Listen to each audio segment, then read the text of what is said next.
I'm starting it now. All right, man. What's good, y'all? I just want to let everyone know I've been mad about a lot of Lions games, but this one might have to go in the top five. You know, it's the DSA after show, man. I got the panel with me in the building. Fire, Matt, Patricia. We gonna start with Detroit Drew. What's good, man? Man, I'm ready for Building. basketball, Fire, man. man. Like this is, bro. This is disappointing, man. How do you hold them to 6 points and then all of a sudden let Trubisky throw 2 touchdowns? Like we just lost to a quarterback who can't even play quarterback. Like, think about this, man. We looked terrible. I don't know. I'm ready for this season to be over with, man. Tank for Trevor. Tank for Trevor, it is not gonna matter. So we got right or wrong in the building. What's good, man? I'm so unbelievably mad right now. I'm so mad. That's all I gotta say. All right, we got Andrew. What's good? Whole lot of nothing, man. Luke G in the building. What up, though? Hey, salute to Pride Nation, man. Hey, welcome to the show, people.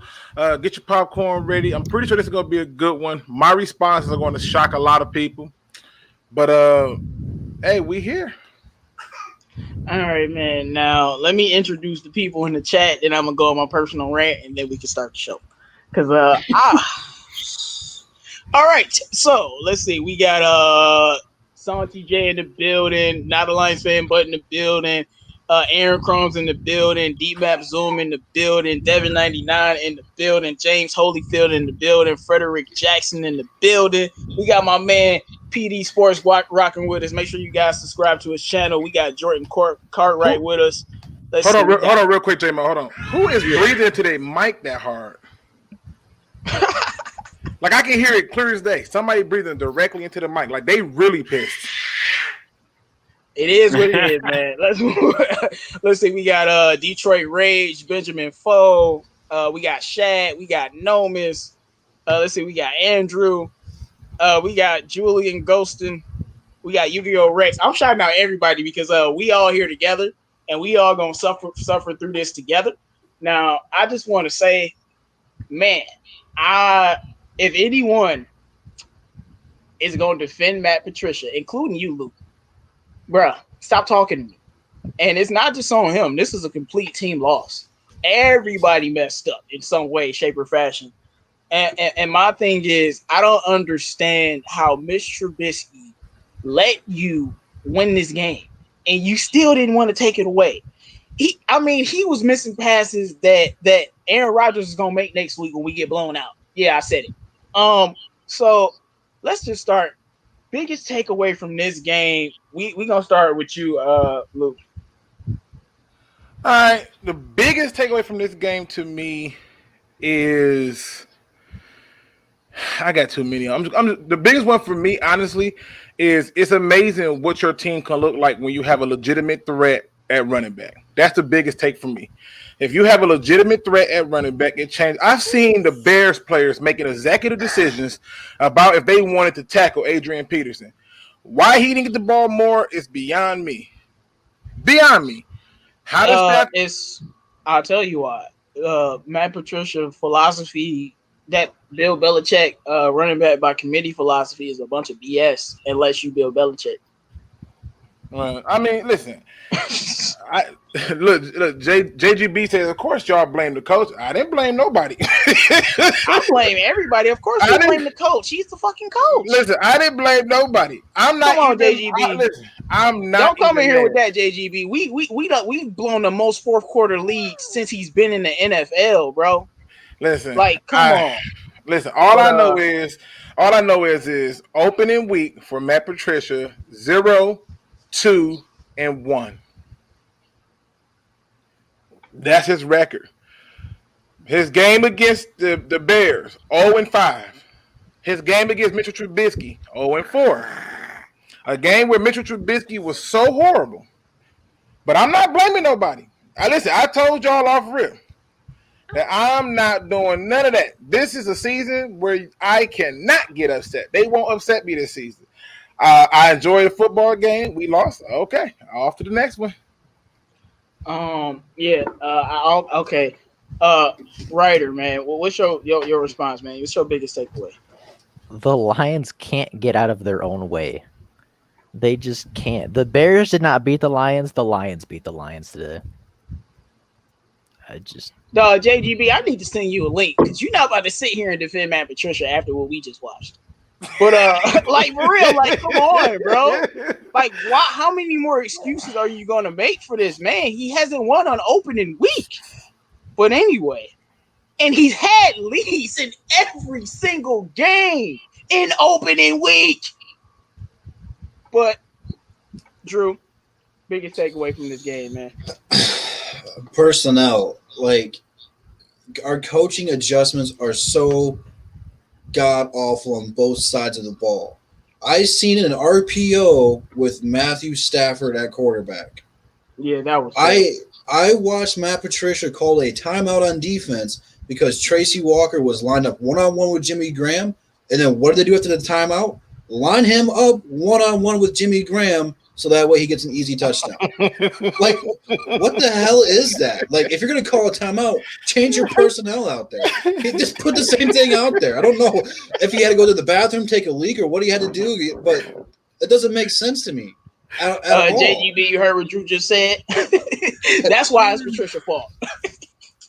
Well, blame Bevel too. Throw Bevel some blame too. Don't throw it all on Patricia. Patricia did bad. No, too. Everybody's getting this smoke. But AP, what do you have? 12 carries, 90-some yards, something like that? Somewhere around that ballpark. I got it pulled up right here. He had 14 carries, 93 yards.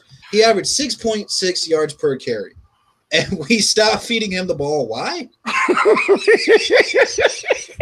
This dude's been on the team for 2 damn weeks as the best player on offense so far. And we stopped feeding him the ball because why? And listen, can I ask a question? Can I ask a question? I'm just curious. Can somebody explain to me how Stafford throw the ball 42 times? I know, son. I know. It's okay. I feel his pain. Can somebody explain to me 42 times, bro? how he threw the ball 42 times in a game where the score was 23-6? Man, look. Now, my biggest takeaway from this game is two things. AP is a monster, and he's lost many steps, but his lost step is better than every running back we've had. So he's a beast.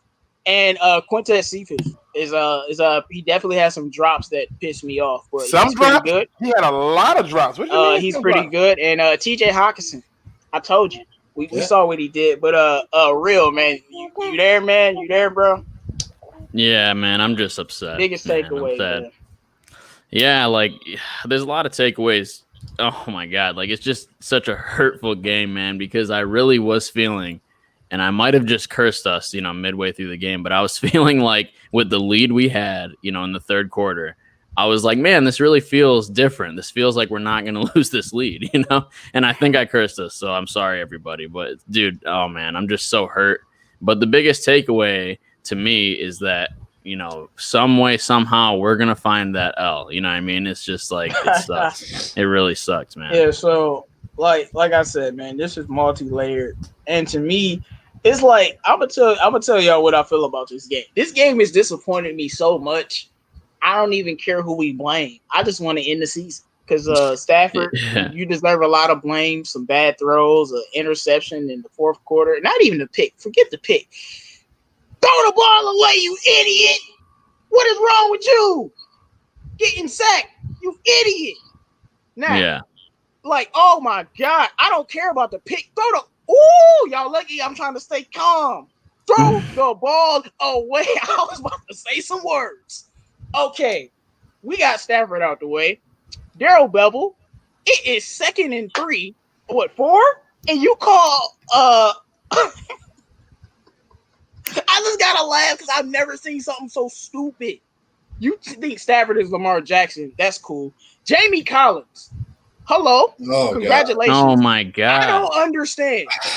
You're on the damn Lions, man. The refs already hate us. How do you headbutt a ref? How come when players come to the Lions, they got brain damage. I have never seen a player in my life. I have never seen a player in the NFL just headbutt a referee. And you all remember what Amendola did last year in the first game? It's just like, are you dumb now because you play for this team? Now that's that. Now Corey Underwood, I'm gonna give you credit for one thing only. You was dialing up them blitzes and they were working. Now, I told y'all my biggest scare for this game and the way that the Bears was going to win this game is if they ran the ball down our throat. Guess what happened? And we lost the game. You got Mr. Trubisky looking like a good quarterback, knowing he garbage. I mean, if we being honest, the score should have been like 40-23. Because that's how many touchdowns Trubisky left out there. And last but certainly not least, two more things, and then we're going to start the show, man. Like, for real. Matt Prater. What the fuck, bro? I knew that was good. And it hit the upright. And that's when the momentum really shifted. And last but not least, Swift. 35th overall, bro. 35th overall, bro. Let me tell you one thing. J.K. Dobbins making that pass. I mean, catching that. God. But anyway, I just had to be petty like that. I wish we had Luke Guy now because I know Luke Guy wouldn't have dropped it. Clyde Edwards would have caught that.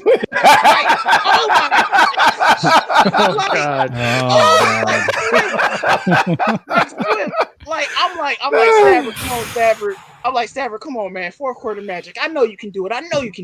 Beat past Amendola. I'm like, yes, Stafford. I knew you was gonna do it. Pass the Swift. I'm like, oh my gosh, he caught it. I'm jumping up and it drops, and I'm like.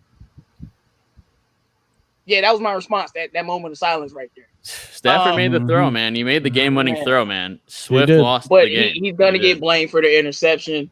He's gonna get blamed for some bad throws. To me, this isn't something where you can put it on Stafford or just put it on Patricia. It's everybody. The whole team just choked, like as a collective group.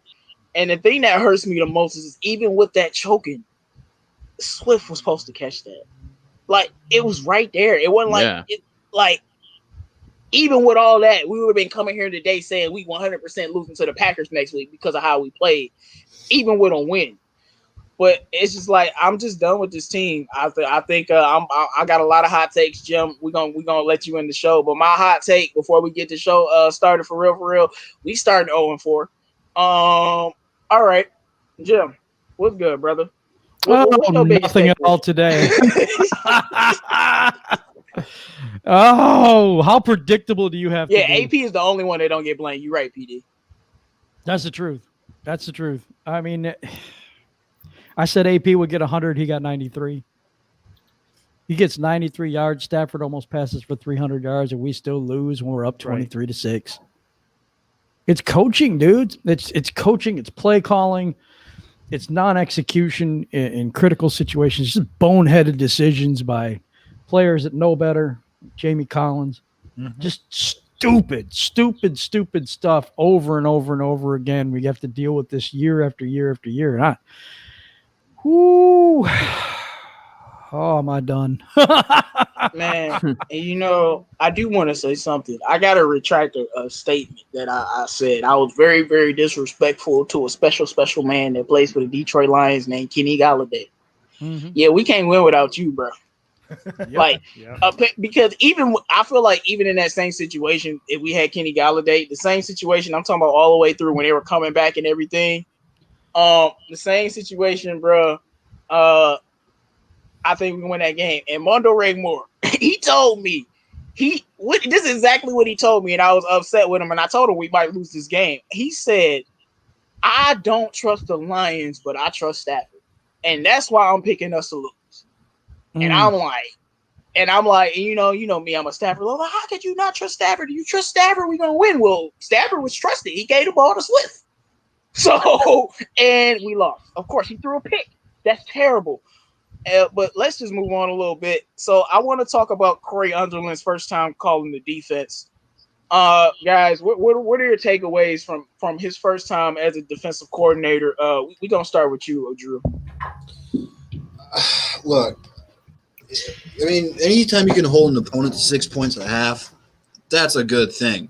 But the thing that people are going to overlook is how bad Mitch Trubisky played. They were running the ball down our throat. We could not stop the run, but we held them to where they would have to pass on third or second down. And Trubisky was just overthrowing, throwing the pass wide right, not even becoming remotely closer to the TV camera. Like, he was playing so bad, it was ridiculous. Then all of a sudden, once he started to settle down, we weren't getting any pressure on him. We got 1 sack this game? Is that right?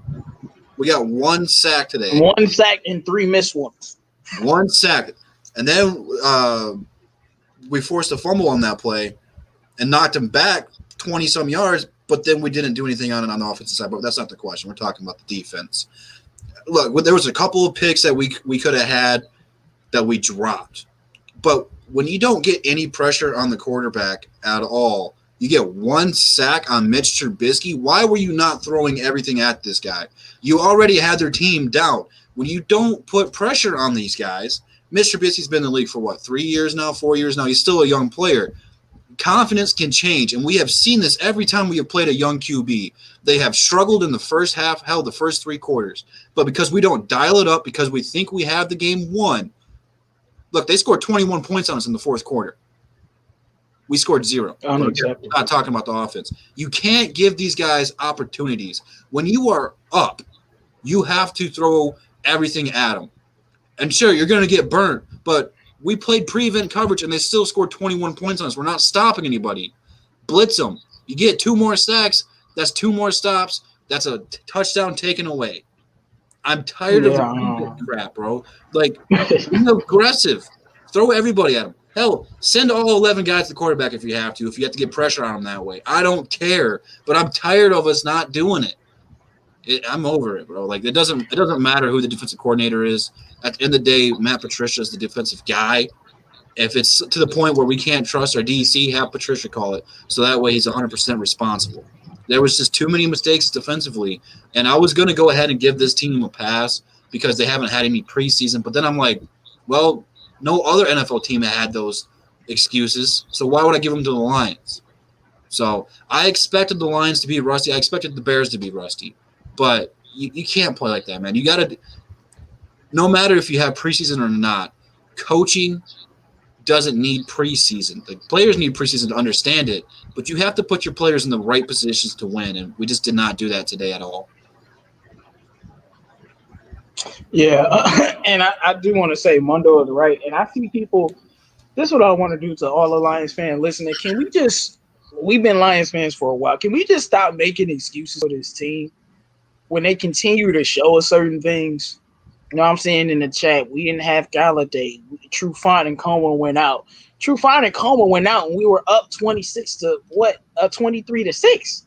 So what are we talking about? Yes, they went out, but that doesn't stop you from running the ball.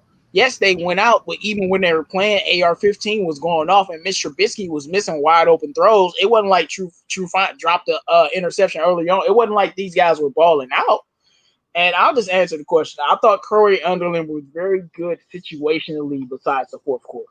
Whenever we needed a big stop, he dialed something up, and it seemed like the Lions delivered. But to me, this game is so off on so many levels, man. Jamie Collins got ejected. It's just crazy. But Ryder, man, what's your thoughts on Corey Underlin and what he did today?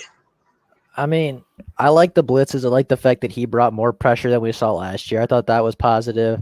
You know, the first 3 quarters, it seemed like we were getting big stops. You know, the defense wasn't playing great, but, you know, when it did matter, the defense got stops. Trufant had a nice stop on 3rd down. You know, we were getting pressure. We were forcing incompletions, and it looked all right. And then we did what the Lions always do, and for some reason, we forget how to play football in the 4th quarter, and we let Mitch Trubisky throw for 3 touchdowns. Like, it was so good for 3/4 of the game, and then that last 1/4, we just forgot how to call a football game, I guess. And my thing is, the Lions under Stafford's career have literally been like a top 3, top 4, 4th quarter team in the league. And since Patricia's got back here, he hasn't had a 4th quarter comeback. And you know, Lions fans will tell me it's not Patricia's fault. It's not Patricia's fault. Okay, when we lose to the Packers, will it be his fault? And then when we lose to Arizona, will it be his fault? And when we lose to the Saints, then will you tell me it's his fault? Because I don't see us winning any of the rest of these games. And there's no way in hell we beating the Packers playing like this. Packers would have scored 40 today. But whatever, man. Luke, what do you think about Undlin's first time calling the defense? Was he calling the defense? Man, yes, he was, because they were blitzing. So, no, I mean, listen. Matt Patricia has shown you over and over that he will make those adjustments from year to year. So my question is, was he really calling the defense? Because I'm going to tell you, there were some crucial downs where I'm like, okay, it's 3rd and 7, we rushed 3. I don't know why, but we rushed 3. Last year I was like, you tried to run the clock out with 6 minutes and you needed a touchdown to do it. You needed to be aggressive based on how the momentum was going. He wasn't. This year, they was killing him with the run. Like, again, I'll say it again. This is what happens when you have a legitimate run threat in the backfield. I saw something today that I have not seen in almost 4 seasons. Maybe more, maybe longer than 4 seasons. They called play actions and people were running up to try to stop Adrian Peterson. Like, I haven't seen that. So my question is was he calling the plays? Yes, he was. We're not giving Patricia. I'm not gonna give him out. He was calling the plays, and the defense was in 4-3 a lot. They rushed 4 a lot, and they did. Like, but I'm talking about that fourth quarter. I was like, this is a 3-4 defense. But that fourth quarter looked real. Man, bro, like, and let me tell you, game recognized game. I mean, listen. Let me be honest, people. Let me be honest. Let me just get this out. I want to get this out, and then I'll relinquish it. There are so many things wrong with this game. This game is a storyteller that either we can do one or two things from: learn from it or ignore. And to me, the story was very clear. And that story is this: there's still too much work to be done. There's no depth at the cornerback position like people thought. I got my butt handed to me this morning for saying that I think that their receiving core would destroy our corners. And before somebody jump in here and say, "Oh, they didn't destroy our cornerbacks until we had people out," bullshit. That's not true. That's not true. It is true. They had 6 points. That's not. Listen, they had 6 points because Mitchell Trubisky was missing throws. They didn't have 6 points because they wasn't able to destroy our secondary. They ran the ball down our throat, and they was killing our secondary. And then Mitchell Trubisky did what he always do, can't hit the broad side of the Empire State Building, and that's why we got up. They went for it on 4th, didn't get it. Couldn't convert 3rd downs, didn't get it. I'm finna just give y'all some quick rundowns. We won time of possession. Funny. Real funny. Yeah, it's real funny. In terms of third downs, they were 2 for 11. We were 6 of 13. 6 of 16. So we won third down conversions. They had a total of 26 first downs. We had 25. Everything that lined up in the way it should be for us to win the game was there. But they was gashing our cornerbacks early on, period. And when they didn't gash us, we had pressure. As far as I'm concerned, don't be upset about this, people. Don't do that. Don't be upset. Why should I be upset about us losing the game we should win? I'm going to tell you why. Because you got to adjust. Let me rephrase it. If your expectations were that they were going to do all these great things, then I can understand why you are upset. I thought they were going to win this game. I did. I picked them to win this game. I believe that they were going to win the game by 10 or 14 points. We lost it, obviously, by 4. But I did not believe in our head coach, and I did not believe in what was happening. I didn't like a lot of moves that we made. But I'm still not ready just to get pissed. I'm just not letting the team upset me this year. That's all. Well, you can have that kind of energy. Benjamin Foe, I know you've been in the chat since he started. We have been blaming Stafford. I don't know why y'all do this. No, he talking about the chat. No, he talking about the chat. He said that because Stafford made the winning play.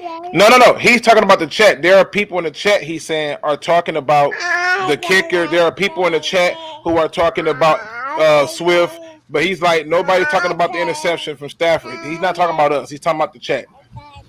I don't know about that, but we got Dead Pizza in the building. And when I was like Packers gonna score 40, he's like, "You mean 50?" And I was like, "Yeah, I mean 50." Like, I don't got no faith next week. If we win, I'll be shocked. But it's not gonna have me any faith in this season. But Jim, thoughts on the defense? Corey Underwood. Well, I mean, I think we pulled David Copperfield. We turned Trubisky into Tom Brady in the freaking fourth quarter.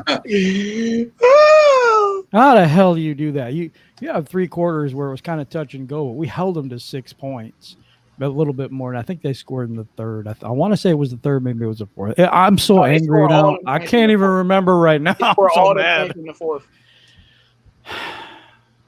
So, how do you change everything in one quarter? Offensively and defensively in one quarter, you just decided to just say, you know what? This game plan was working great. Let's switch it. You know, I might have to go rewatch the game because I really don't know how this really happened. It wasn't like they were doing. I can tell you how it happened. What did I can tell you. They do differently? Man? They didn't listen. The only thing that they did different was they sped up the tempo, and the defense got conservative. They wasn't rushing and putting the pressure like they usually were. The penalties started coming in because of exhaustion. Exhaustion made cowards out of all of us. And then on top of that, they basically said, okay, we're going to start allowing Mitchell Trubisky, because he was just trying to stay in the pocket the whole first 3 quarters. The fourth quarter, they was like, move around, bro. Move around often. Take off and run here, run there. Get them uncomfortable. And then we just missed on a lot of plays that we should have had. See, I don't look at the final play of Swift dropping the ball and be like, that's his fault. I don't look at the interception that Stafford threw and say that's his fault. I look at how in the hell do we come out and Justin Coleman is your 2 at cornerback? How'd that happen? How in the hell? In the slot. No, he wasn't. He started outside at the 2. That's because Trufant got hurt. No. Trufant was on. Wasn't Trufant on AR though? Trufant was the 1. Mm-hmm. And Justin Coleman started as the 2. Oh, did he really? Who was they? I mean, their second receiver ain't nothing special. He killed us. Yeah, Justin Coleman was hurt. He was backup. Miller was killing us. Oh my god! How do we all watch the same game and see something different? Yeah, I don't know. Miller team was killing us. Miller had literally 3 receptions for a touchdown and 30 yards in the fourth quarter. Like, what are you talking about? He had 4 total receptions. He wasn't doing nothing. He only had 4 catches. Yeah, that's facts. That's facts. Like, he killed us in the fourth quarter. Yeah, let's not forget about Tim. He's here too, but he's under my thing. Oh, Tim, go ahead. Well, once again, they didn't play 60 minutes. That defense just went ahead and 3 quarters. They played good. But then when it counted, they let up. And you can't do that. You cannot put yourself in a situation where one drive is going to decide the game. And that's what happened. I mean, we had the ball last. And we still didn't make it happen. So, I mean, as far as defensively. My thing was that 3rd and 8. You remember, guys, in the chat, when Stafford converted that 3rd and 17, y'all remember how pissed I was? Mm-hmm. And we ended up scoring. I think TJ Hawkins said it was to Amendola, and I was sitting there in the chat and on Twitter, man, like, no, this is this Stafford miracle ball. And I was telling y'all, we're not going to win like this with this Stafford miracle ball. We almost did. If Swift catches that ball. If Swift catches that ball, it works. Who can answer this question? Real? Yeah, I have an answer. I don't think Andrew answered either. Go ahead. Corey Underwood. Yeah, man. Like, it was a series of events that happened in combination that led to this loss. Like, it wasn't one thing, like everybody said. Like, everybody's, I think we're all in agreement. It was a number of things. Like, Swift drop wasn't the only thing. So, but I think Drew said it best, man. Like, we played so well in the first half, but I think it's going to be overlooked how bad Trubisky was and like how well they were running down our throat. So, I mean, like, if it was a good quarterback out there, how well of that first half, how well would that have gone? But, you could say if this, if that, if he made those throws. You could say the same thing about our team, if Stafford didn't make, thread the needle against Eddie Jackson and get that interception. But the thing is, we did play 3 quarters, just on the positive note before I let it go. But, we did play 3 quarters of pretty damn good football. And, we looked. Yeah, I think we did. I think we looked pretty solid. You could say, you know, there was missed throws by Trubisky, but whatever. I mean, it is what it is. They only got 6 points in the first half, and I think we played pretty damn well on the offensive side of the ball, either for those first 3 quarters. And it's just unfortunate the way that it panned out at the end. Okay, and how many points did we I'm score? open up something to the panel.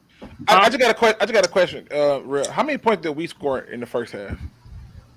It wasn't 23. I think it was like, what was it? 6. No, 13. No, 13. So 13. Yeah, 13. Then we scored a touchdown to begin the second half. Yep. So the 13-6 is the halftime score, though, right? Right. I just wanted to be sure. All right. But go ahead, Andrew. Your thoughts on Corey Underland's first game? Dude, honestly, I'm with Luke, man. I don't believe that he was calling the plays. This shit was literally a mirror image of exactly what happened last year when Patricia was calling the plays. You don't bring in someone that you don't have ties with, and somehow, some way, he calls the exact type plays and scheme that you freaking had. It just is not how it works. Like, I 100% think Patricia called it, and I thought that the play calling was beyond pathetic on the defensive side of the ball. We had some flaws on the offensive side, but not near as bad as our defensive play calling was. Why are you constantly having 3-man fronts? Can you please at least send 4? I don't care what quarterback it is. And this is proven that when you send 3-man fronts, we get killed in the passing game every single time. Like Luke said, we were getting shredded by the wide receivers, okay? Trubisky sucks. Well, he's literally the worst quarterback I've ever seen as a starting quarterback. And he still somehow killed us at the end. If he would have made those throws that were wide open throws to the wide receivers, they would have blew us out. And I don't care what anyone says. He makes those throws, they would have murdered us. It was a shit show. Scored 40. It was a shit show of a game on the defensive side of the ball. I don't care that we lost Coleman. I don't care that we lost Trufant. That wasn't what made us lose on the defensive side. It was the freaking play calling. I get it. When they call the play, the defense has to execute, but you're putting them in an awful position. And it was honestly very, very sad to watch. Valerie says, because I guess some Lions fans were calling the Bears trash. She said, if trash beats you, then what are you? 3-12. Well, can I throw something out? Can I throw something out at Andrew just to push back? You know, isn't that kind of the purpose of Patricia's, you know, at least what he claims, right? Like, isn't there a method to the madness, the whole bend, don't break, right? I even heard the commentator saying it, like, this better be that bend, don't break defense because you guys are bending, right? We were giving up plays left and right, but at the end of the day, we did hold them to 6 for 3 quarters. So didn't it work when our players were in, you know? No, 100% not. And I'll tell you why. We were still getting no. Hold up. Bro, it didn't work because the quarterback could not hit an open receiver. It's not like we had these guys on lockdown. Was it because we were putting pressure on him? You know, maybe we're making him uncomfortable. No, he just was missing. We were keeping him in the pocket. We weren't stacking him, but we were keeping him in the pocket, which makes him uncomfortable. Look, 150%, it was Trubisky's lack of an arm that kept us in the game. It was not our defense. It was not our defensive players. It wasn't our scheme. It wasn't anything. It was literally the fact that Trubisky was missing wide open receivers. The plays that he was missing them, he was not all over the place and like running and scrambling. It was literally like a clean pocket, if not maybe a little bit of pressure. And he was just missing these guys. It was beyond awful. And we 100% beat ourselves because we had opportunities left and right. But Trubisky, with how bad he played, won them the game. Let that sink in. With how bad he played, with all those missed throws, all the crap he was doing, he still shredded our defense. I see that Z says, imagine like in Lions Ravens flock, and then somebody said, what's it like about the Ravens? And she says, Ravens is all bandwagons. Yep, I'm with you. Lamar is my second favorite quarterback in the league, so at least I can watch that team. But I wanted to bring up something that I think that I want the people listening to and the people on the panel to understand. We're not mad that we lost. We're mad that even if we won, we knew we were going to lose next week. Maybe I'm speaking for myself. But even if we won that game on that Swift touchdown, we lost. What you talking about? Yeah, I don't know. No, we lost, bro. No, listen. The way we played, if Swift makes that touchdown pass, with the way we played today, we're not beating the Packers. Packers just scored 43 points on the Vikings. That's a whole different week, man. No, that's a whole different week. I don't care. All right, so you gonna tell me that when we lose next week? What's up? I already You said really the think we Vikings beating the were not Packers good. next week? With Aaron No, because Jones, we and we couldn't effing stop lost. the okay. But if we won, that's a different if the story. Lions Then had momentum's on our let, side. I don't know. Tariq Cohen get 8 yards to carry, they wasn't going to win next week with Aaron Jones. And all the throws that Mitch Trubisky missed, Aaron Rodgers is hitting those throws. Like I said, it's looking real bleak for us. I hope we don't start 0-4, but it ain't looking good. I just say start 0-4, trade Stafford, get rid of Patricia, blow it up. I mean, we've seen the past 2 years, though. You know, it looked bleak after the first game the past 2 years, and we went out and we're competing with some of the top competition in the league. So, I mean, We competed, but we still lost. Yeah, we beat the Patriots, right? We beat the Patriots. You know, one play away from beating the Kansas City Chiefs. I know it's nothing, but whatever. You know what I mean? The fact is next week is a new week. And if we brought the momentum of winning, we can what? Okay, all right, fine. This is the same old Lions. I'm trying to tell y'all, bro. We just won these points for a 20-point lead. I'm not giving up on them. I'm not going to give up on them because, hey, learn from what you did. And like we have seen, you have seen different, a start like this, then things are different next week. It's a week-by-week game. All right? If these people do their jobs, the coaches, and get their asses to work and figure out how to beat the Packers, because they have had the Packers number for the last 4 out of the 5 years. I mean, last year, Packers won, both games. But remember how they won that first game. It was a bullshit win. Plain and simple. It was a win that was given to them by the NFL. All right? Yeah, the Monday night game. I'm trying to win the matchups are going to need to be there, and we can get the Packers number. But you got to play them like you did last year, not like this. It's not going to matter because our defense isn't any better. And that's what the problem is. But the defense. Okay, sorry. Go. No, I was about to say our defense isn't any better. Our offense is good. Like AP, the man's a monster. Mm-hmm. But my thing is, I thought we could win the division this year, and losing that game, that told me all I needed to know. The Packers are gonna win this division, and we're not gonna make the playoffs, and that's all I really care about. Yeah, we can beat the Packers next week, but what's gonna happen the rest of the season when we're playing all of these high-power offenses with this defense, and when Matt Patricia still can't close a game in the fourth quarter? Like, we lost to the Chiefs because we couldn't close in the fourth quarter. Same thing with the Packers. The ref definitely cheated, but we couldn't close. And when I'm looking at it like that, even the game with David Blau and them against the Packers, we couldn't close. And that was a game that we should have won even with David Blau. True. So my point is, this showed me all I needed to see. Just like last year, Arizona, I heard, oh yeah, we'll be fine. And I told Lions fans, we're going to beat the Chargers next week, and then we're going to beat the Eagles. I said we was going to beat the Chiefs. It didn't happen. But I don't got no confidence in this team anymore. I'm sorry. Like, the Bears, I'm done. But, all right, we're going to talk about Quintez Cephas now, because I thought that he had Can I jump in for a minute? Can I jump in for a minute really quick? I want to point out some things that I think, and I'll lead it right back to your Quintez Cephas thing. We drafted a cornerback, 3rd overall, who did not play today. Okay, and we needed him, and I know they're telling you that he's on the injury report. I get all that. Okay, but what y'all don't know is in our chat when the game was going on, I was literally message after message saying, "Give the damn ball to the running back, AP, all day. Give it to him all day." And I was also saying that I wonder on the play where they ran a stretch play with Patterson to get that first on that 4th and 1. If we had an Isaiah Simmons, is Patterson getting out there to get that first? I also asked the question of, if we had Isaiah Simmons, is the tight end bodying the safety like that? Nope. That man's 6'4". Now, I say all that to say this. We had a veteran in Jamie Collins.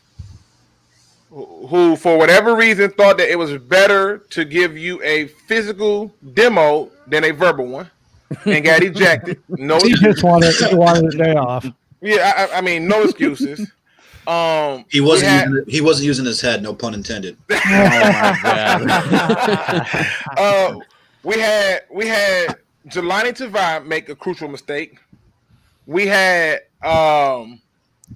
I was even questioning Tyrell Crosby with some killing holding penalties. TJ Hawkinson had a killer, like we had a positive run. Yep. Killer holding penalties on offense. Yeah, I mean, there was a number of plays. I don't know if people talked about this yet. Kerryon Johnson had 8 carries, I think 14 yards. Yeah. And there was one particular play, J-Mo, notice the same thing but before I can type it, he put a video in the chat that said, how did Kerryon not see this opening, which is something that I saw with Ty. But my question then rolls back around to this, to the fans and stuff. Who do you blame for this loss? I just want y'all to put in the chat real quick. Who do you blame for this loss? One person. You cannot name multiple. You got to give, like in other words, break up your pie chart and give the highest percentage to who you put this blame on. I just want to know. And PATRICIA. How do we fix it? How do we fix it? Well, look, now I think Corey Underling called the plays. Now, if he didn't, then I'm gonna say Matt Patricia. But I'm blaming the defense because regardless of what the offense was doing, y'all couldn't stop the run. And to me, that's why we lost this game. We lost this game for many reasons, but when you can't stop the run, you always lose. And I know the Bears couldn't stop the run, but they did when they had to, and that's the point. Yeah, let's go around the table, Drew. What's up? Dang, people saying Swift. People are saying Swift. What one person do you blame for this loss? I was gonna say Swift, but I'm gonna go with the coaching. I don't know if you want me to go ahead and do one single coach. The one person. I'm going Patricia.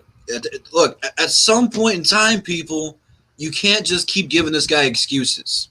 We didn't give any other coach in our history this many excuses. Right. Look, he's been here for 3 years. We are 0-2 and 1 on week 1. And it's not like we have played a great team week 1. The Chicago Bears are not a good team. Minnesota and Green Bay, that's who's going to win the division. Chicago ain't doing it. We aren't doing it. At some point, people, you have to hold Matt Patricia accountable for his actions. It's his team. He's been here for 3 years. I get the first 2 years. You want to give him a pass? Go ahead. Year number 3, hold him accountable. It's on him.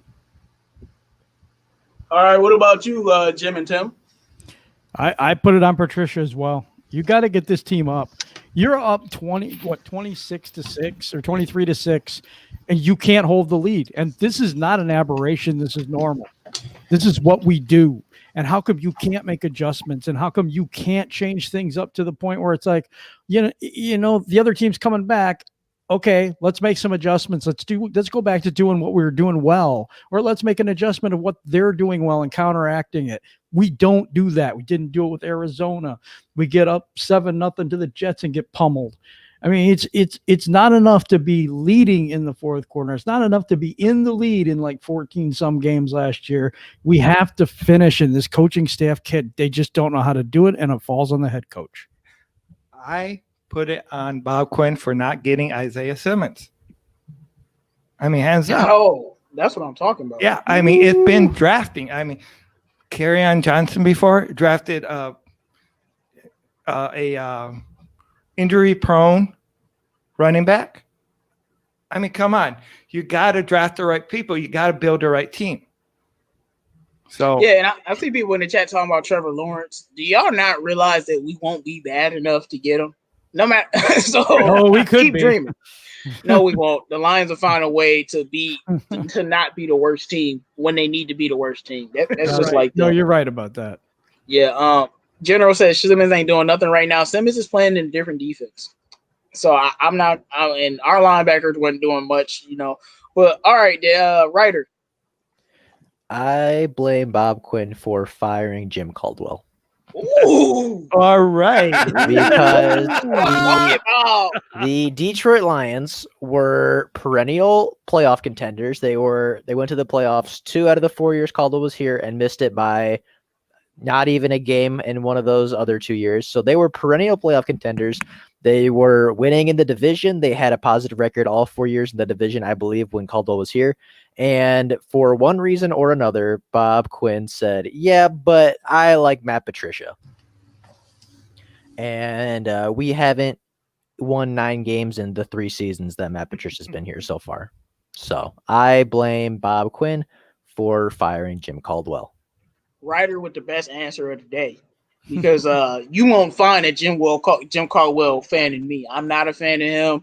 I've been very critical of him. But what did I tell y'all? At least if we had him, we'd still have winning records. And to me, winning records and being stagnant is better than losing.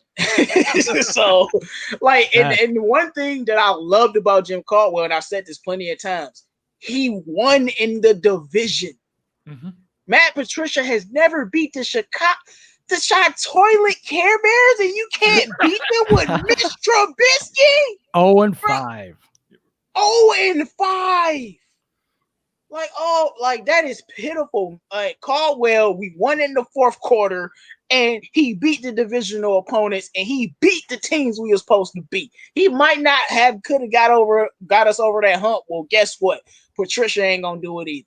But I wanted to move on and talk about Quintez Cephas.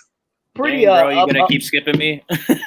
Bro, I went around everyone. Go ahead, man. Look, I 100% agree with the Patricia, whatever, but Stafford played awful. I don't care what anyone says. Stafford had critical mistakes. He did not play that well. He had talent around him. Oh my God. He had missed throws left and right. He threw a freaking interception. Why would you throw that pass? Why did you not throw the ball away? That set us up for a 55-yard field goal. I don't care that Matt Prater hit the freaking upright. That should not have been the distance that he was supposed to kick at. You have those 8 yards, whatever the sack was, I guarantee you Prater makes that field goal, and then I guarantee you we win the game because their touchdown against us at the very end of the game wouldn't have mattered because all we would have needed was a field goal. So Stafford played like shit against a decent Bears defense, and I don't care that Kenny Galladay is out. You have Hawkinson. You had Adrian Peterson running well. You still have Marvin Jones, Damian Dola. You have weapons. Quarterbacks need to elevate their offense. Do I think that the offensive coordinator did a shit job? Yeah, I don't think he did a great job. But there was a lot of opportunity for Stafford to shine and elevate our team, and I did not see that, and it pissed me off because I think Stafford is a top quarterback, and to see him go out and play like that really pissed me off. All right, I haven't gone either, so I'm gonna go. I don't even know, Andrew. Honestly, I don't even know what the fuck you're talking about. I honestly think we're watching, I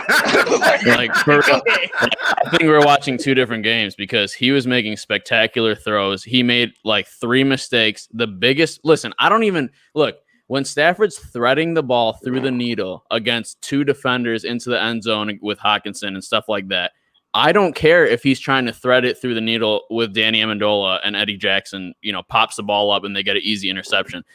He's got to have that confidence, that gunslinger mentality, and that's the way Stafford's been his whole career. I don't even blame the interception squarely, on him. That it popped up and the guy got it. It was a terrible, unfortunate event that happened, but I don't even blame that on him. But not throwing it away and getting that sack, that is the biggest thing that you did. But when the ball was back in his hands to win the game, he made the game-winning throw, bro. Like this was Stafford, in rare form, like we see him usually. I don't know what you're talking about that he had a terrible game. I did not put it. No. Wait, let me just finish. Then you can rebuttal. All right. Okay. My thing is Swift. Okay. I know that Patricia is a very good answer. I think that some of the play calling today was really bad, and the things that he was doing was really bad. Giving up a lead like that is unforgivable. It really is. But despite every single thing that happened in this game, Stafford made the game-winning throw, and Swift did not come down with it. And it's so unfortunate because I hope that he recovers from this, because if he won the game, we'd all be praising Swift, saying he's awesome and he won us the game. But he lost us the game because the game was legitimately in his hands, and he let the ball slip through his fingers. So I have to pick Swift. So I just think it never should have got to that point. Can I just jump in for a minute? That might be true, but it did get to that point, and he still could have won the game like an elite player does in the NFL, and a winner does, and he didn't. Mm-hmm. He didn't catch. Well, I think I'm not gonna kill anybody that blames Stafford or blames Swift or blames Matt Patricia, but my thing is this offensive line. They kind of went under the radar with how they played today. And they're okay. Taylor Decker, shout out to you. But every time we had some type of momentum during a drive, them field goal drives, Tyrell Crosby, it was Hawkinson one time, and I think we had another penalty to violate. Those penalties is how you lose games. Go ahead, Lou. Listen, my thing, I just want to point this out. So everybody remember the touchdown that Stafford threw to T.J. Hawkinson, right? Yeah. All right. I was pissed. Because thank God TJ caught it, but he took the more dangerous path. Adrian Peterson was wide open in the flat, and he threw it to a guy who was covered. What the F? So hold up, Luke. I mean, that's it. Like, no, okay. Wait. Let me see my part. So real. You're saying that how do you think he played? Did Stafford play well? Did he play great? How did he play? Quick question for my second follow-up.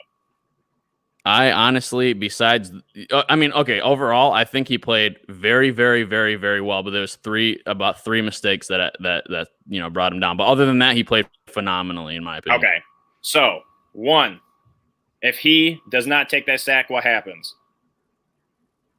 Okay, but he threw the game-winning throw. No. I understand that. I said that's his biggest mistake, and because of that, the game was in his hands to make the big throw because he put us in that situation because of that sack. You're right, but he made the throw. Yeah, no. Look, so you're saying that one play is like, he made the throw, but you know what he did in other one plays is he fucked up, took a sack, he threw an interception. He was missing wide open receivers throwing bad balls. You cannot tell me that, who did he threw miss? the game-winning touchdown. He did that one time with Cephas, and the guys were right in his face. He was about to get blown up, man. No, But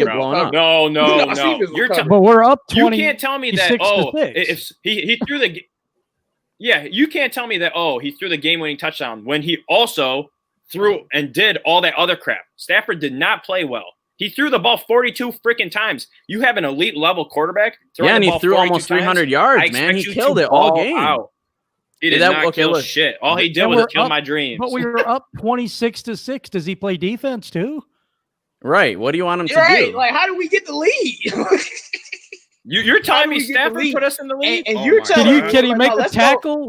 Can he make a tackle on a running back? Let's go to that play you want to talk about. Stafford, don't take the sack. Don't take the sack. Okay, let's say Stafford doesn't take the sack. We kick a field goal, make it. We still lose. How do we still lose, J-Mo? We would be at 27. 27-26. We still lose. I don't think our defense was going to stop the Bears at all.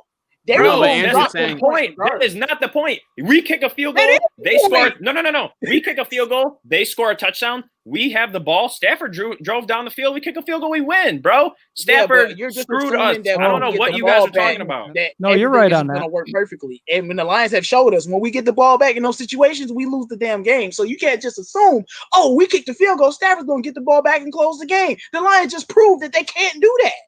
Right, dude. And Stafford did do what he needed to do it, man. And he threw the game-winning throw. He threw the game-winning throw. Like, what do you mean? No, he didn't because we lost, bro. We lost. What do you mean? That's Swift's fault. How you want Stafford to catch it? You want Stafford to go behind Swift, show him how to catch the ball too, after he already threw it to him? Stafford to play well in the other parts of the game so that we're not put in that freaking shitty situation. You cannot tell me Stafford. We're put in that shitty situation because we can't stop anybody. Right, because 21 points in the fourth quarter, that's what killed us. And then we didn't score in the fourth quarter either. So it's not only the defense, we did not score in the fourth quarter. We didn't have to if we didn't let them score 21 points. We took our foot off the gas pedal and we just went ahead and just stopped trying to really score. I mean, you got to score. I mean,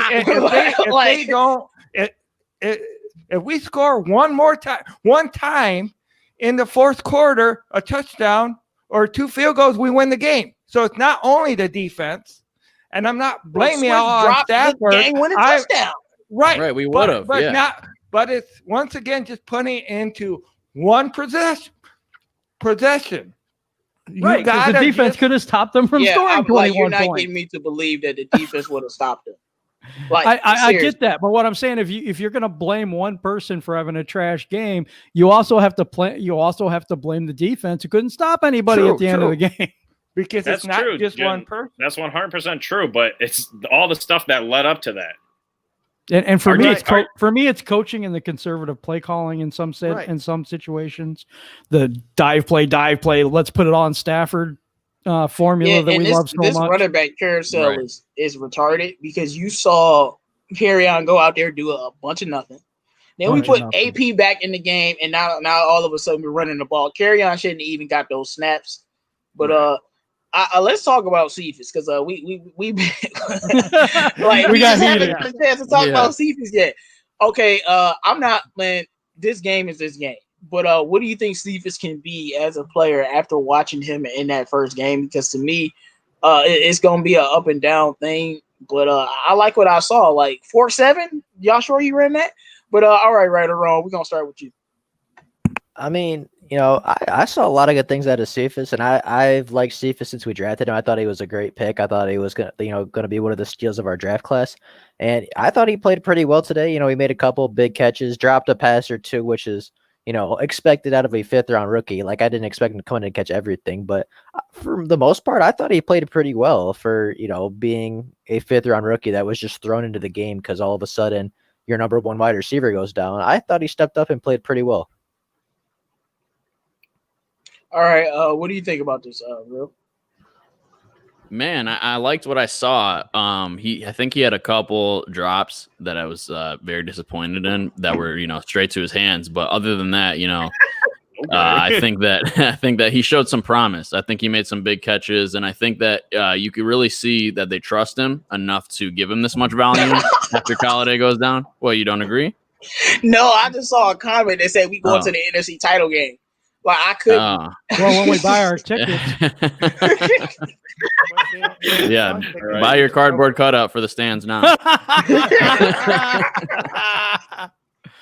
Bravo said this is my 3rd year watching this trash. Well, Bravo, we had a coach with the best winning record in Lions history, and we fired him for this one. Like I'm not a big fan of Jim Caldwell, but average is better than trash. Go ahead, Will. My fault. Nah, man, it's good, and it's hard because I've been defending Patricia, a while, saying that we haven't seen, because of the excuses and stuff. So it's hard, but I don't know if I agree with what you said earlier, where it's like, do you want to be above average every single year, stagnant, or do you want to be kind of trash and building hopefully towards something in the future? And it's hard, But so are we building towards something? Well, that's the hope, right? That's the hope. We'll see. No, but yeah, with Cephas, we're gonna be building towards the new team after this season. I think so too. But all right, Jim and Tim, what are your thoughts on Cephas?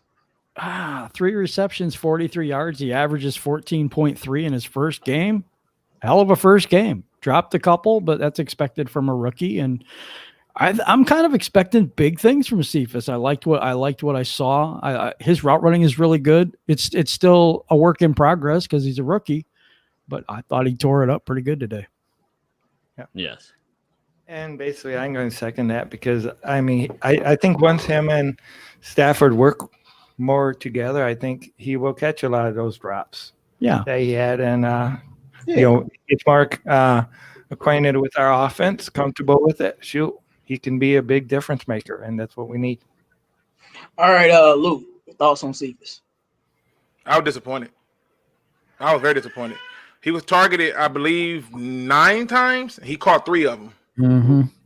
So, damn, it was that much? He was targeted 9 times? Like we were going to him a lot. He was targeted 9 times. He caught 3 of them. I was very disappointed. The ones that he did catch and the ones where he were targeted, he ran routes like Joe Horn. I was very pissed. That was Joe Horn in the second coming. But overall, I was disappointed in his debut. I didn't know it was that much. That's a lot. No. I still think it was he'll only learn 2 from it. passes that Stafford threw to Cephas that like he couldn't catch. Like them other 7, like he should have caught all of them. And there was one I saw that he did give up on the route. And like I said, there's going to be did? some. Yeah, he did. I'm gonna have to go watch that. Yeah, you want to watch that back because he did. Yeah, see, I don't like that. But it's like I got a question that's completely he's a rookie. unrelated. Do you think Galladay is not playing because he hurt or because he ain't paid? Because he's That's hurt. to anybody. I don't. I think it's because he's hurt. Hurt. Okay, we gonna see if he play next week. Then. I don't think he will. I'm already saying I don't think he will. They didn't even need Galladay. No, we didn't need Galladay today. No, I'm not saying that. But I just feel like I just hope it's not something underlying to why he wasn't on the field. My thoughts on Quintez Cephas, he was actually a little bit better than I thought he would be. Mm-hmm. I didn't expect much. I expected like maybe 30 yards, a couple catches. You know, I wasn't expecting him to look like a guy that, you know, could be over there. Of course, he has some drops that upset me, but I'm not gonna be too hard on him. He just got to play better, get some more communication with Stafford. But to you, Danny Amendola fans, he showed up on 2 big third downs, and that was it. I don't know where he was for the rest of the game, but he had 5 catches though, huh? Rehabbing his hamstring. Yeah, because like I swear, Danny Amendola showed up on them 2 big plays, and like I couldn't see nothing else from him. But thoughts on TJ Hawkinson? Does he look like he's gonna trend in the right direction? Because we got to remember Galladay's coming back, so the coverages for him are going to be a little bit easier. I still think he needs more targets. I just don't. I don't agree with you there. I don't understand how you got that big of a dude and his playmaking ability, and you don't use it enough. At least that's my opinion. I was irritated at some of the passes that Stafford threw to him. I feel like Stafford should have hit him more in stride, but I saw him having to try to slow down to corral these passes that were underthrown or slightly thrown behind him to get going. And I'm like, we got to be able to hit him in stride so he can get going, because too often I saw where he had to like, oh, let me slow down to corral this ball, then start running. I'm like, God, can we get a pass in stride? But again, I'm not upset, and I think the reason I'm not upset is because, you know, I did not believe in this head coach, and so I'm just waiting. Yeah, it's hard to be upset when you had us going 7-9. Like, this is what you thought. I mean, but like to me, Cephas could have been the GOAT of today's game because he got every opportunity and he wasn't seized. The only rookie that played well today was Jonah Jackson. Yep, that's the only one. He's the only rookie to play well. Julian Okoro had an easy shot on Mitchell Trubisky and got schooled. Like Mitchell Trubisky, Swift got a touchdown though. Yeah, but that was set up by he lost the game, man. He lost the game. And he lost the game. Like that touchdown that Swift got, AP or Kerryon could have got that. I'm not gonna take nothing away from the guy. AP could have got that. I'm not so sure about Kerryon, but I know AP. No, Kerryon could have got that, man. Kerryon would not. He did not have a good game, man. J-Mo was defending him till the end, bro. He's gonna die on that hill. All right, I'm gonna put out an olive branch. Are we overreacted, or are we just right on schedule with what we've been seeing from Matt Patricia and his football teams? We gonna start with you, right or wrong. Can you repeat the question? Somebody came in and started talking to me. Are we overreacting, or is this just in line with what we've actually seen from Patricia and his football team? And when I mean overreacted, I mean, look, Luke already had us going 7-9. I don't know about the Reels or Jim, but now I think we can 7-9. I think we might start 0-4. We might beat the Saints because that's just like the Lions. But it ain't looking good. Like this, it's not looking good. So I've already said plenty of times, if we lose this game, we not having a winning record. That's how I feel. Stafford, please prove me wrong. Adrian Peterson, prove me wrong. But what you think? We overreacted? No, I don't think we're overreacting because Matt Patricia proved last year, and this offseason, he got all of his guys, he got all of these people here that are going to fit his system, and the same thing happened again. Like Matt Patricia hasn't shown me that he has the ability to call plays in the fourth quarter, because every single time he does, every single time the Detroit Lions, every single time that timer ticks over to the fourth quarter, all of a sudden Patricia forgets how to call a football game. Like, this team struggles in the fourth quarter, and I know it's not from talent because I've seen these guys. I've seen Desmond Trufant play well in the Falcons. I've seen Jamie Collins and Duron Harmon and Danny Shelton play well on the Patriots, they were part of the #1 defensive unit. You know, I've seen all of these players play well elsewhere outside of Detroit, and they come here under Matt Patricia, and all of a sudden they forget how to play football or something. Like this man, Jamie Collins, had a penalty I never seen before in my life. Oh, I know. And like, the talent is there. We know the talent's there because we see them doing on other teams. So the only other explanation is it has to be the coaching. Yeah, and I see Dr. Detroit says this team sucks. What happened to all you young fellas telling me how good the team is? They had a good camp.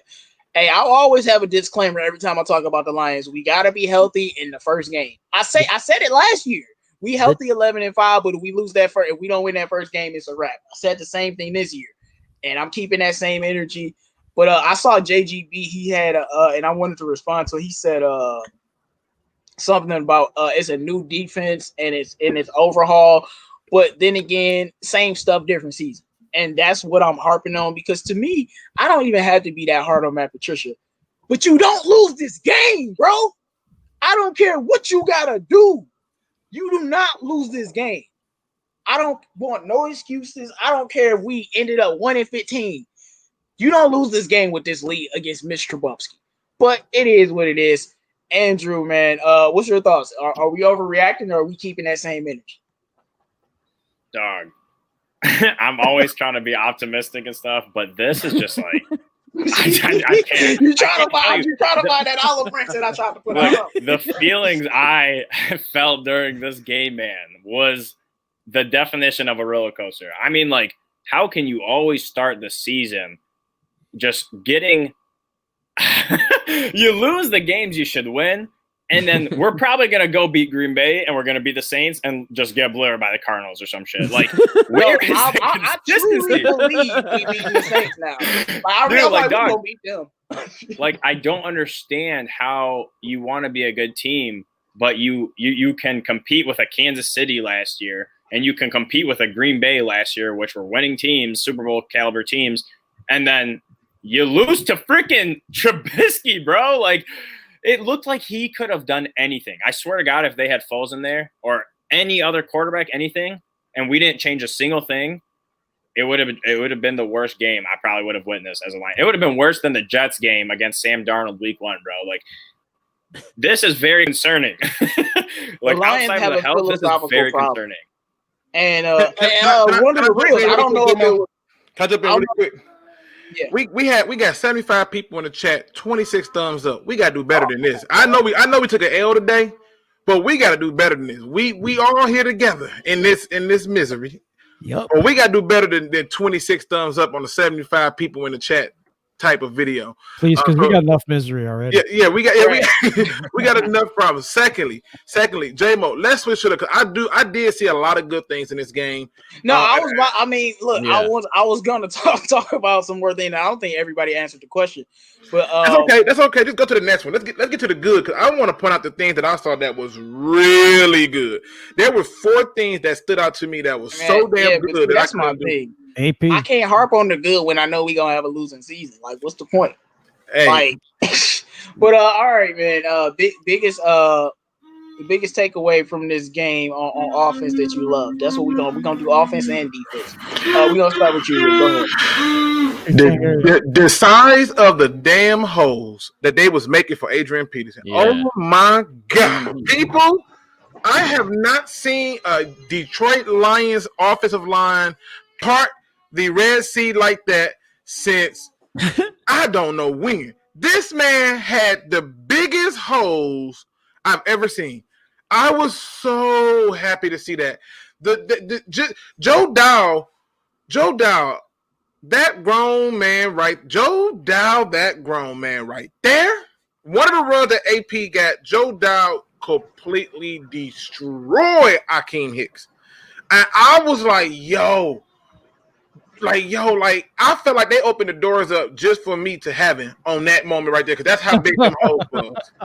It was crazy.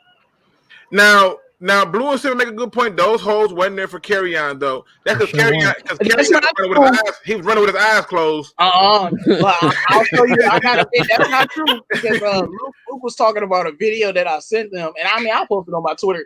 I posted on Twitter at the very first run of the game. He had a wide open hole for at least a 15-yard carry, and he ran into Jonah. What the hell are you doing? I'm like, if that was Adrian Peterson, he would have had a 15-yard game. Yep. Now, Carry-On, I don't know what happened, but ever since his first year, his vision just isn't the same, and I don't really know why. But he went to the Ray Charles School of Vision. I don't know, but all right, Luke, something positive on defense. The positive thing that I saw on defense was we were at least getting some pressure. It was much more pressure than we used to seeing, and we was at least getting it. But the biggest thing that I took away from defense is I don't want to hear nothing else about Jared Davis. It was so many plays where they went for it and he blew it up right behind Danny Shelton, just up in the middle. Nope, we're not even. That's why they ran that stretch play out to the outside because he kept blowing it up and jumping up and hitting up in there. Look, my son getting excited about it too. So he was blowing it up, and I'm just telling you that was the biggest thing I took from it. Jared Davis is who I thought he is. Okay, my positive things on offense. Marvin Jones, you a man among boys. You didn't show up today, but you showed up on one play. I feel bad for that rookie. He was like, "Oh, this the NFL?" And yeah, that's the NFL, boy. I never expected to see that type of energy from Marvin Jones. Of course, Adrian Peterson had me screaming the whole game. I ain't gonna even lie, y'all. I'm like, "Let's go, AP!" Man, it feels good. Maybe that'll give me some hope on defense. I thought after Collins went out, Tavai filled in pretty nicely. And I thought after AR was getting them earlier that Amani Obrien definitely bounced back from what was going on earlier in the game. But it is what it is.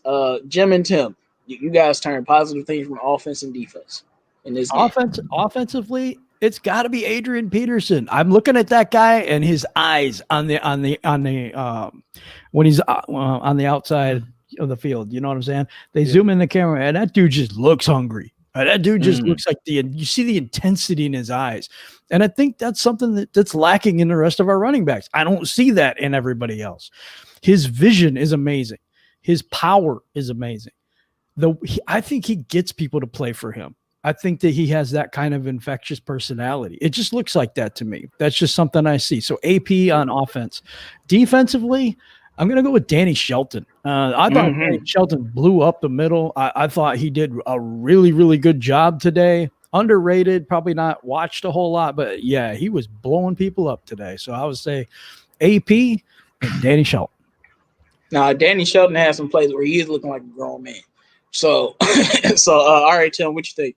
Okay, well, Hawkinson's, I think he showed up, barring that one holding call. And of course I cannot neglect Adrian Peterson. I mean, that really showed a running game. I mean, that it's going to be elite, hopefully, if they go ahead and give the ball to him a lot more. Defense, for the first half, they did pretty much stop the pass, not so much on the run. But the corners on the first half, I would say. Oh, all right, man. We got Jalen, man, from Bear down there, was just someone with us earlier. He said, "I told you." Thanks for having us on in a great game, man. No problem, man. Oh. You got lucky. Guess what? Trubisky don't play let me say this. Trubisky so don't play lucky. The Lions defense every week. I mean, I'm for real. If Swift catch that pass, there's no talking. Trubisky don't play the Lions defense every week. Good luck to y'all next week. Just beat the Packers and we'll be cool. General View says, I gotta say this one. General View says, Valerie, I bet Jim had the same face. You're right. That's all I got. He said, "Man, Swift so, but I ain't complaining. You know, good and well when Swift caught that pass, your heart dropped. Let's be real. And when he dropped, it was the greatest day of y'all life." Yeah, for real. But go ahead, Real. Answer this question. Positive offense, defense. Oh, okay. So yeah, positive. I'm just gonna mirror what everybody said, man. Adrian Peterson was amazing. I can't believe he's on our team. Like watching him with Stafford. Like honestly, watching Stafford's face when you see in the fourth quarter Adrian Peterson running for a first down. Like I don't even. How many times has Stafford seen his running back run for a first down in the fourth quarter in his whole career? Probably a handful of times. So that was awesome. But on the defense. So I'm going to say something. I understand if you guys disagree with me or whatever, but listen, like for most of the game, you saw the bend, don't break aspect of what Patricia's trying to do. And I know they gave up a lot of chunk plays on the run game. Looked like they're running down our throat, but that seems to be, they give up a lot of yards. That's the whole bend, don't break aspect of it. So, and when we had our players in, it was working. Results matter. And you could say, Trubisky, he did make terrible throws, but, I feel like there's not enough credit given for the Lions making him do that. They kept him in the pocket, even when they were pressuring with only 3 defenders. They kept him in the pocket and made him throw on his back foot. He kept not throwing through his passes and stepping up into his passes. And that means that there was pressure on him. That means that he was scared for some reason. So they kept him in the pocket. They kept him uncomfortable. He was making bad passes, yes, but hey, that's the result of what happened. And that's that bend, don't break aspect. So I liked what I saw for that moment.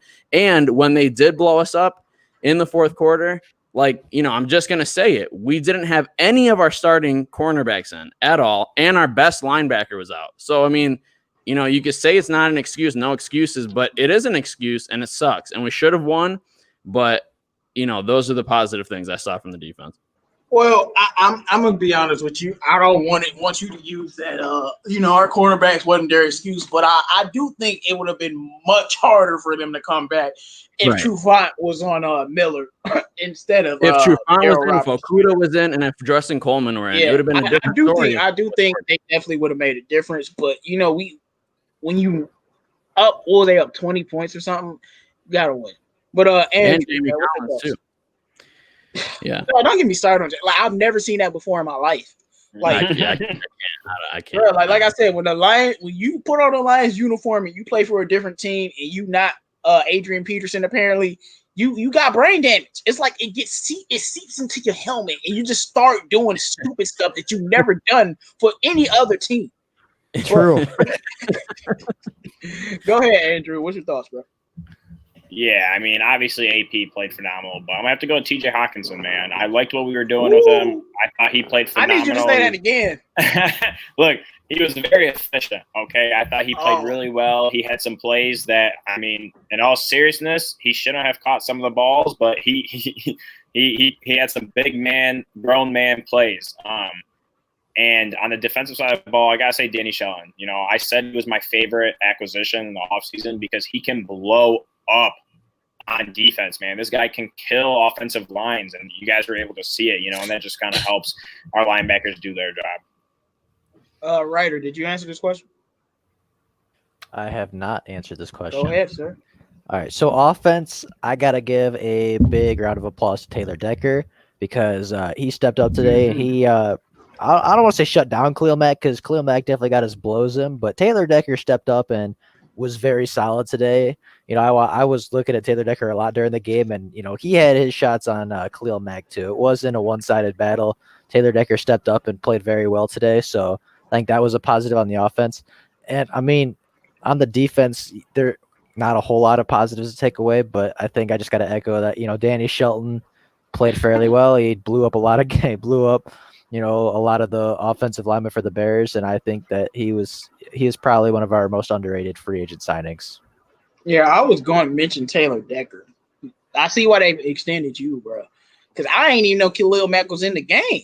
I'll be honest. We saw him pressure Stafford a lot, but it was usually from the right side. On that left side, Stafford, it was a breeze over there.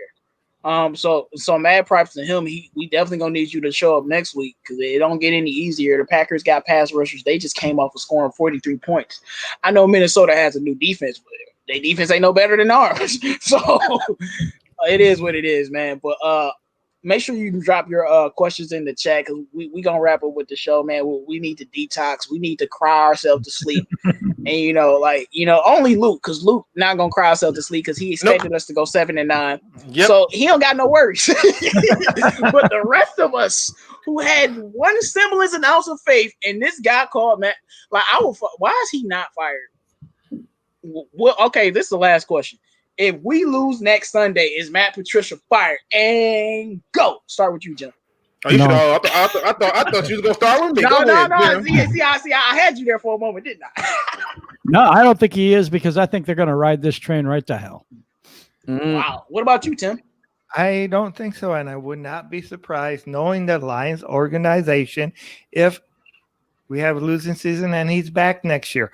God, hopefully not, but oh no, this is a Lions organization.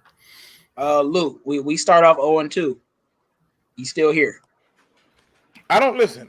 As far as I'm concerned, for all the crap that I took for saying that we need to look at some things different, I don't think he gets fired. I honestly think man, 0-4, dog. Y'all upsetting me. Listen, if he can go 0-4, turn it around and make the playoffs, and they're gonna keep him for another season. Well, yeah, I would too. I know you might not like that, but if he start out 0-4, we make the playoffs. You got to get some credit. Yeah, I just don't see us. Listen, I'm at a point where for me, all the people who's on my head about Matt Patricia, I just want to see how this all play out. Matter of fact, let's let the whole season play out, so that way we can't be like, oh, if you just give him more time. Nope. Give him all the time he need. He didn't have his guys. I don't know who these people are then. I don't. I don't know. Who are these people if he don't have his guys? Who are these people? So I'm not gonna get upset one way or another. Every week y'all gonna be looking like, dang, Luke, you're not even mad. I'm gonna be like, no, because when I said it, I got my butt handed to me. I'm gonna let it play out. Y'all see it for yourselves and make a decision on your own. I'm not blaming nobody. I'm just simply going by the end results like everybody else go by, and then we'll address it at the end of the season. I didn't even want to give him another draft, but and I know it's some Lions fans out there that would say, after week 1 versus Arizona, we got back on track. Besides some cheating here and there, but I do feel like you're not going. If we beat Green Bay, I'm gonna be happy. But I just like our schedule isn't tougher, but some of these teams are just not easy to beat. And when you look at our schedule, if we playing like this, we'll be losing all week. All year. But anybody got some thoughts on this question? No, but can we just talk about that damn truck move on poor little rookie Jalen? Oh man! Oh my God! He murdered him on the field. Oh my God! But it wasn't. Wait a minute! It wasn't just him that gave him them problems. It was another sideline run where AP bounced it out and ran him down. I said, bro, if y'all get this man out I was talking about the AP one where he trucked the shit out of him. Which one are you talking about? The Marvin Jones one. Marvin Jones trucked him. Then he got trucked by AP. I swear I was finna start calling into the bench and say, listen, check that man for concussion. He ain't himself. He had a rough day. A really rough day, man. Seriously. So I just wanted to talk about that hit, that little, and then Trufant came up and made a good hit too. I give him that. He came up and made a nice little tackle. That was awesome. No, Trufant is a dog. That's what I like. Yeah. I liked it. I saw somebody on Twitter say Manby said, I think it was. He said Darius Slay ain't never hit a quarterback, and never hit nobody that hard. I just bust out laughing because I know it's true. But it was a question, JGB. Do you think fans had any not being there had any effect on the game? Anybody? No, I don't think so. I don't think so. I don't know. What was the worst part of the loss? Blowing the lead to Mr. Trubisky. The worst part of the loss? Run pass. We lost. Run pass. Every freaking time. Every drive that stalled out was literally a run pass. Yep. Mm-hmm. Absolutely. And not just a run. Not just a run. Questions in the chat. Same runs. No, I mean, I think to be honest, the worst part of the loss to me was how they played in the first half. I was very disappointed. They played a very balanced game where it was almost 55-45 pass to run, and I just thought like, why do y'all insist on keep having Stafford throw? And then I didn't like some of the play calls, like the pocket moving with Stafford, the RPO with Stafford. I'm like, didn't he just get back with a back injury and you calling RPOs with him? That's not by the goal line, not by the goal line, but like on a. I think that was a busted play. I don't think that was supposed to go that way. Well, I hope so. I hope you're right about that. What play was a busted play? The play where it looked like it was going to be an option with Stafford, and Stafford kept the ball to run it, which was stupid. I don't think that was a busted play. I think that's exactly what they called. Because no, that's what I say. That's what they called because the running back. No, I know it's crazy, but the running back was open. It was like a couple people open, and you could tell that was a design call run. Yeah, but because otherwise he would have just dumped it off to the running back. Someone else. I don't think it was designed to have him run it. No, I think it was. This is Darrell Bevel we talking about. He realized Stafford wasn't Russell Wilson. No, I've seen Darrell Bevel last year call a Stafford. Darrell Bevel has dementia or something because no, he does, bro. Well, I can tell you this much. For me, like I said, man, there was a lot of things wrong with this game. I would be examining the hell out of this game. But again, I don't get upset when my expectations are not in a certain way. So to me, I just keep it 100 where I say, look, there's a lot of blame to go around, but to me, by far the worst part of that game was the play calling. I just don't understand. Like I can see where a game is lost at before it even happens. I really could. And I see those little points where I'm like, run the ball again. Then I'm like, you got 3 running backs. Yes, we know Kerryon wasn't getting no real positive yards. Put him back in there and run him again. Where was DeAndre Swift? Y'all know how many times DeAndre Swift got the ball on the run? Not many. No, Swift had 3. He had 3 carries. Yeah, 3 carries. 8 Matthew Stafford had 5 carries. Oh, 3 freaking carries, man. Kerryon had 7? They took it 7 carries, man. Stafford averaged better than Kerryon. Man. And Swift. Listen. Yeah, and Swift. But here's my problem. This is why I don't look at Swift and blame Swift, because I'm like, he was underutilized the whole damn game. And then you put him in, and I remember during the game, they put him in, tried to call a swing pass to him, and I'm like, why not just call a screen to get somebody in front of him? It just didn't make sense to me overall, people. Well, no, I'm not. Look, I'm blaming the whole team. Like Stafford, Swift, the defense, the coaching, because I feel like y'all all lost this game. I'm not just going to pick on somebody. Only person I would pick on is like the defense, just because we couldn't stop the run. And y'all heard me say, we'll lose this game and we can't stop the run. What's the thing I'm worried about? Us not stopping the run because they haven't shown me. And next week it's not going to get any better. But it is what it is. Make sure you guys drop the questions because we gonna wrap it up in a minute. I have one thing. I got to ask this one question. Why in the hell do we have all these injuries? Like every year, we're just getting people just dropping like flies. What the hell is going on our team to make this happen? Because it's been worse since Patricia's got here. That's my take. What do you guys think? They not doing something right. It's not that deep. Well, it is because you're losing key players every week. Honestly, this year is going to be different either way it go. And I'm going to tell you why. This year is going to be different because the lack of an offseason, the lack of preseason, and the honest part is most of those players was taking that downtime and chilling. I mean, they was chilling for real. And then when they got back, they wasn't in the top shape that they could be in. So I think what you're seeing with a lot of the injuries is people who basically figure that, I put football down, I just pick it back up when I have to. That's what I think it is. Because you look at it right now, and we always get these injuries. We have fired the strength and conditioning coach. We have fired the medical squad. We fire everything. We fire everything. The freaking previous owner stepped down and gave it to her daughter. I mean, what else they can do to get this from happening? I think what you're seeing is just this lack of off season, because with that off season, you would have had people more nursed into it. Plus, you would have had preseason games to ease them in and get used to being hit. Ain't nobody trying to kill you in practice, and you got to go out there and play the next week. That's just the reality. So I know it's any given Sunday in football, anything can happen. I just want to ask you to the panel, anybody can answer. Do y'all feel any type of way about the Redskins winning today when they were down and with a coach that has cancer that had to take an IV just to come back out on the field, or y'all just like it is what it is? Because I feel like, how the hell did that team win? Well, go ahead. The Jaguars won too. But the Jaguars are different, I think. They're projected to be the worst team in the NFL. Yeah, but I like Minshew. I've always said that. I've always thought Minshew was a solid quarterback, so that's just me. They've literally traded all their talent away, and they won a football game against the Colts. Like I said, I never thought that. Wait, hold on. Hold on. Are you telling me the Jacksonville Jaguars won that game? Yeah. Yes. Yep. They won. So how you feel 10. about that? They won by two. We got They two won by teams two that's supposed to be garbage, winning games against superior teams. Let me get this straight.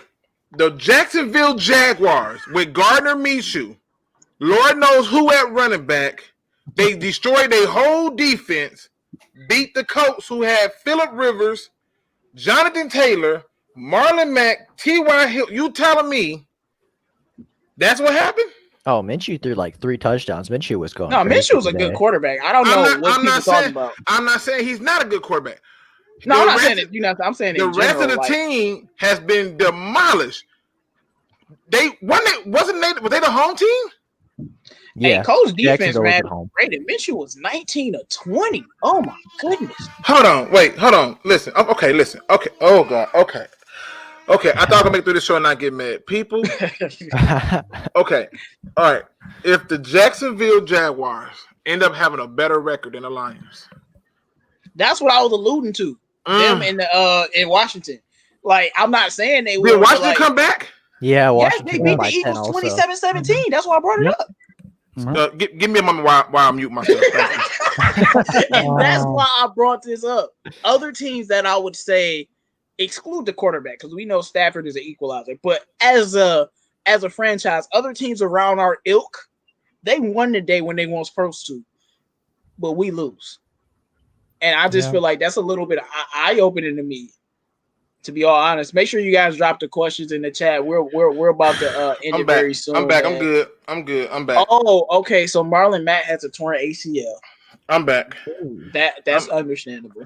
But they still got Jonathan Taylor. They still got other running backs. But I'm back. I'm good. So let me get this straight. Jacksonville at home, they win. And they had the dog fight with the Colts. Okay.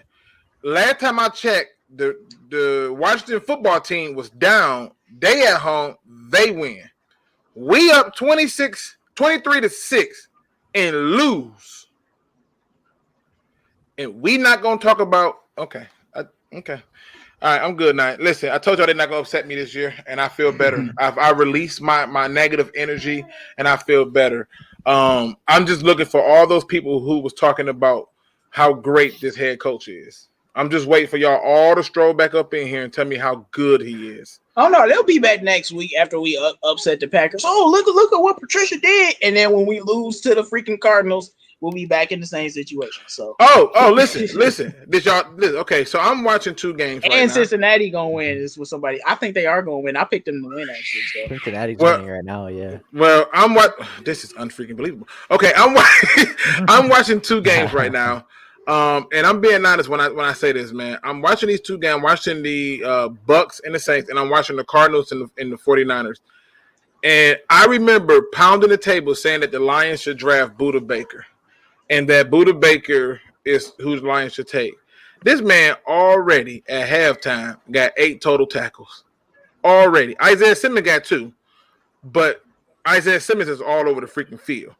But this man, Budda Baker, is out here acting like a man child, people. I just want to throw that out there to y'all, to let y'all know that this is why you don't draft for need, you draft for the talent, especially in the first round. Just take the talent and go from there.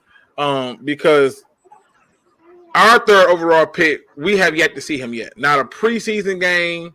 We barely see him in practice, and we didn't see him in week 1.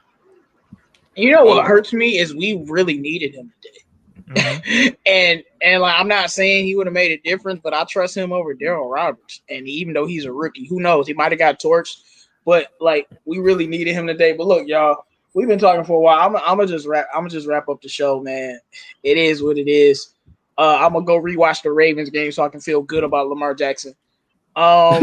I'm for real. That's the only other quarterback I like in the league besides Stafford, of course. So it is what it is. But we're gonna do final thoughts. Jim and Tim, we're gonna start with you guys. Well, it was a soul-crushing loss today, I think, because we thought the team was together. We thought about the unity and everything that was going on. It felt like a different year. We had Adrian Peterson, and we did the same exact thing that we always do, build up a nice lead and just cash it in and decide, hey, we didn't want to win anyway, pretty much. I can't stand that. I'd rather get blown out 45-0 than be up all them points and just know, you start watching the play call and you just start knowing it's going to go bad. But anyway, I'm glad, guys, that this is just a game and it's not our entire life. So positive thoughts. And for next week, we have Green Bay. So positive thoughts throughout the week until that game. And then I just hope everybody has a great night, even though we did lose. Be with your families, do stuff like that. Have a good time. Or just go to bed. The only reason I'm gonna have a great night tonight, y'all want to know why? Why? I'm still living and breathing. Yep, that's all I got at this point. There you go. There you go. All right, that's all I got. Andrew, man, final thoughts. Tim had to go. Go ahead, Tim. My fault. Okay. Just remember, it boils down to there's 16 games in the season. This is one game. This will happen again. Change.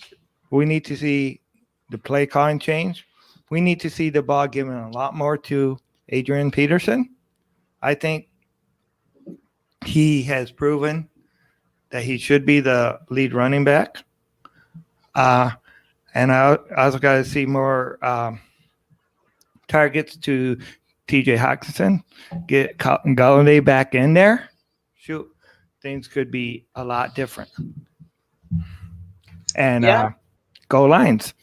I hope so, man. I hope so. Ryder, final thoughts, man. I mean, I think at this point there's not a whole lot left to say, but I truly believe that Matt Patricia needs to go. I don't think he's the right head coach. I think this team has a lot of talent. We've seen them be successful elsewhere. And if you bring in 90% of the coaches around the NFL to coach this team today, they win the football game. So I think that Matt Patricia is the problem and that he needs to go right now. Ryder, you know what hurts me so much about your last sentence? What? Matt Nagy would have won that game. I agree. No, I totally agree. And Matt that's Nagy would have why won that my game. soul is hurt.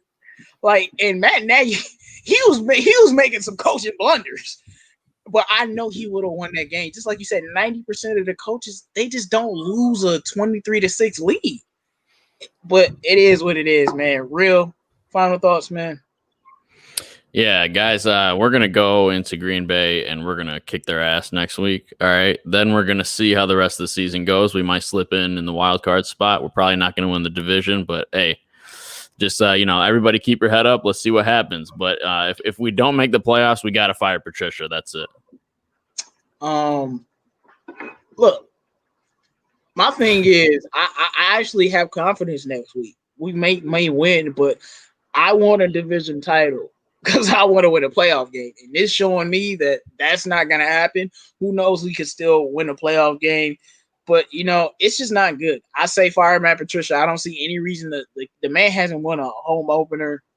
He has a losing record. He's 0-5 against one of the worst quarterbacks in the league.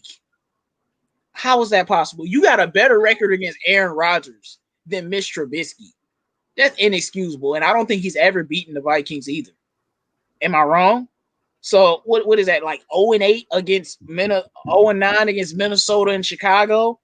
That's pitiful. And Stafford gets some blame for the day. Swift, Patricia, the defense, everybody gets blamed for the day. It's Free Smoke Sunday on everybody.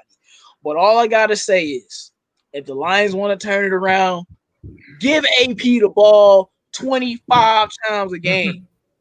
I'm serious. Like pound the rock until AP say, "Yo, I'm tired." Like that, because that's, to me, that's the only way we're gonna win. Of course, once Kenny Galladay comes back, our offense will win us a couple games. But to me, Adrian Peterson was so freaking good today. And if the Lions are committed to making him run that ball, I will have a little bit more confidence. Maybe we go 8-8 instead of 7-9. But it is what it is, man. I'm proud of Adrian Peterson. You showed up today. You're going to earn that $1 million that you underpaid for. But Matt Patricia, you fell again. You know, the Lions as a team are one of the worst teams I've ever seen in the fourth quarter. And I just don't understand. We went from one of the best fourth quarter teams to literally the worst. It makes no sense to me, but I'm with Luke now. I will no longer be disappointed. I don't care. We go on a 3-game winning streak. Y'all gonna see me sit here right here and say we losing to the Jags. Because if that's what happened, that's what I'm gonna say. And you might hate it, but I refuse to let them do this to me again at the end of the pregame show. What did I ask y'all? I asked the Lions, I asked y'all not to do this to me. I said, please don't do this to me. And y'all was like, we gonna make it better than Arizona. We gonna make y'all lose the game this time. I am so done with this team. And wherever we trade Stafford to, I hope we get a nice package. Need 3 first-round picks, trade them somewhere, and we got to rebuild. Unless we do something this year, but I don't see it. I know that was a long soliloquy, but I'm very, very upset, y'all. Go ahead, Lou. All right, listen. Again, I want to thank everybody who came in here. We hit as high as 88, and still only got 46 thumbs up. We can do better next time. I know a lot of people was frustrated. I see we got a few Bears people in here too. But listen, I always like to end the show on a positive note. Today's positive quote comes from Warren Buffett. That's right, that rich old guy. That guy. Warren Buffett says, someone sitting in the shade today because someone planted a tree a long time ago. Oh, yes. Oh, y'all realize how much power y'all have until y'all know I got the power. And it's small things that set up the future for so many people. And that's how much of an impact this small, minute thing that you may not realize may do. I said it to say this. Sports is back. The time for unity is back. And every time I look up, we should be doing something to improve not only ourselves, but somebody that we don't know. That is the ultimate purpose of life, to make sure that somebody remembers, if at all nothing else, that they matter and that you are here. With that being said, ladies and gentlemen, get yourself ready, get your popcorn ready. We will be back talking some more Detroit Lions football on Tuesday. Subscribe to all the members of the DSA. Channel should be linked in the description. And I repeat, do not allow yourself to get upset. This is a good day. Football is back. Go enjoy another game and have fun. And as always, don't be no chump. Please do your research. Yeah, we out of here. And don't believe Luke. Get upset. We suck for losing. We suck for losing this game, y'all. Y'all can be ashamed of yourselves, and we gonna end it with that. I just had to. Man, come on. I just had to.